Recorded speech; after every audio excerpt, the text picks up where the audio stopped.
In our everyday life, we encounter various physical quantities that describe different types of motion, forces, and energy. For instance, we talk about how fast a car is moving, how heavy an object is, or how far a ball travels. But what if I told you that not all of these quantities behave in the same way? Some quantities only tell you how much, like temperature or mass, while others tell you how much and in which direction, like velocity or force. This brings us to the concept of vectors. Vectors are special quantities in physics that are defined not just by their magnitude, how much, but also by their direction. For example, saying a car is moving at 60 kilometers per hour towards the north is very different from saying it is simply moving at 60 kilometers per hour. In this chapter, we will explore what vectors are, their types, and how to represent them in different ways. Understanding vectors is essential because they allow us to describe the movement and interaction of objects more completely and accurately in real-world physics problems. Let's dive in and learn about the amazing world of vectors. Let's start with a very simple observation. In physics, we often deal with quantities like force, speed, velocity, and work. But to better understand these physical quantities, we divide them into two types: scalar quantities and vector quantities. Let's understand what a scalar quantity is. A scalar quantity has only magnitude, that means it tells us how much, but not in which direction. Let's take some examples. If I say a mass is 5 kilograms, or the temperature is 20 degrees Celsius, these are scalar quantities. They give you a value with a unit, but they don't tell you the direction. It's just a number with a unit, no direction is involved. It's about vector quantities now. Now let's talk about something more than just value. A vector quantity is described by both magnitude and direction. For example, 10 meters towards the north, 25 meters per second to the east. These are vector quantities. To understand them better, we represent them using arrows. The length of the arrow shows the magnitude. The arrowhead shows the direction. Let's learn how to represent a vector. Vectors are like arrows. They have a tail, where they begin, and a head, pointing in the direction of the vector. So, the length of the arrow shows how big the vector is, and the direction it points shows us the direction of the vector. In short, a vector tells us both how much and which way something is happening.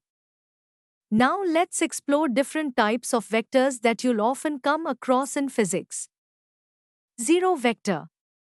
A zero vector has a magnitude of 0, and its tail and head are at the same point. That means it doesn't really go anywhere. It's represented by the symbol 0.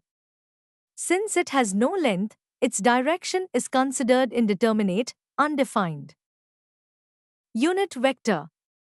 A unit vector has a magnitude of 1. If a vector has some magnitude, say x, the unit vector in the same direction is written as x, read as x cap or x hat. A unit vector is an original vector divided by its magnitude. Position vector. The position vector shows the location of a point in space with respect to an origin. If O is the reference point, origin, and P is any point in space, then the vector from O to P is called the position vector of P. Coinitial vectors. Vectors that start from the same point are called coinitial vectors.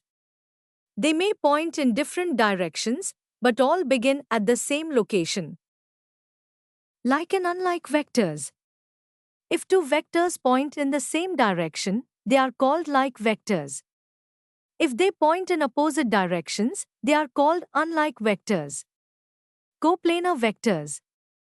When three or more vectors lie in the same plane or are parallel to the same plane, They are called coplanar vectors. Collinear vectors.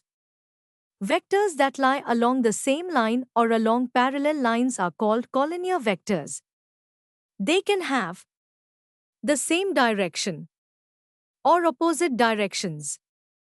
For two vectors to be collinear, one must be a scalar multiple of the other.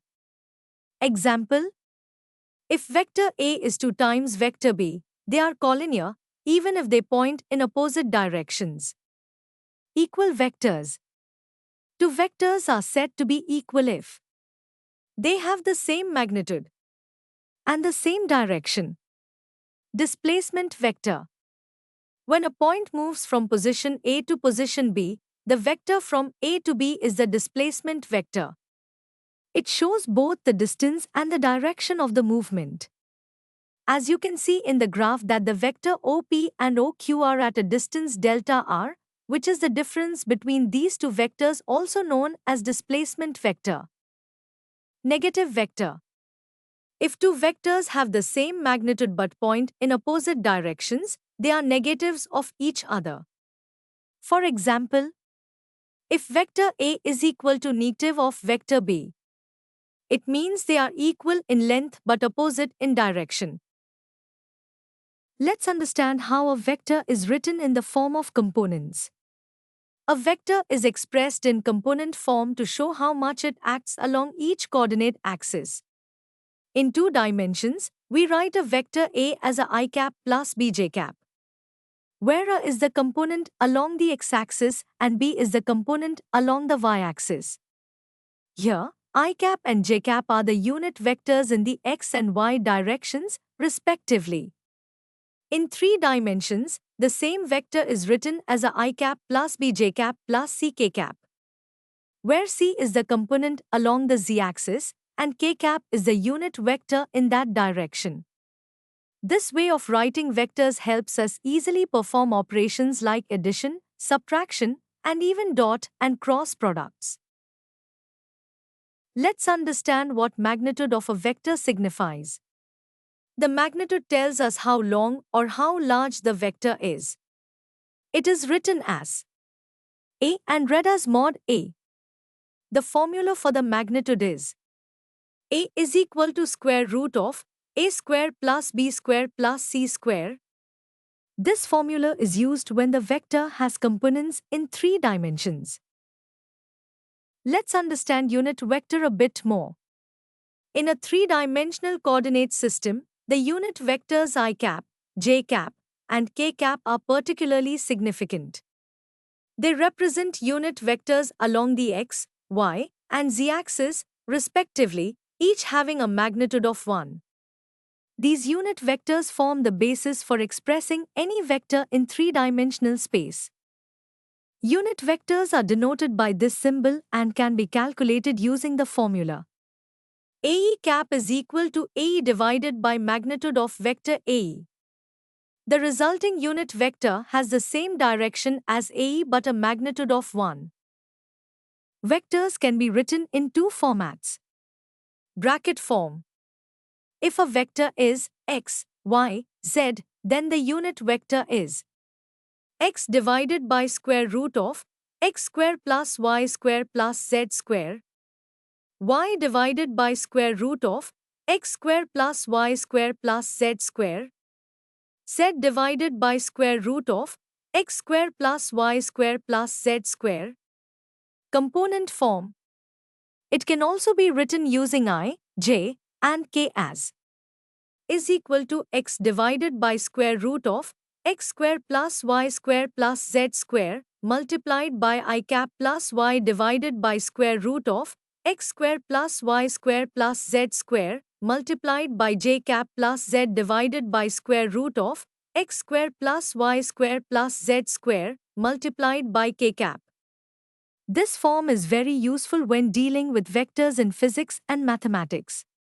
Vectors are extremely useful in physics to describe real-world quantities like force, velocity, acceleration, and many more. Understanding their types and representations will help you solve problems easily and visualize situations better. We hope that you have understood the concept. Now, here's a secret on how you can study effectively with the EduRev app.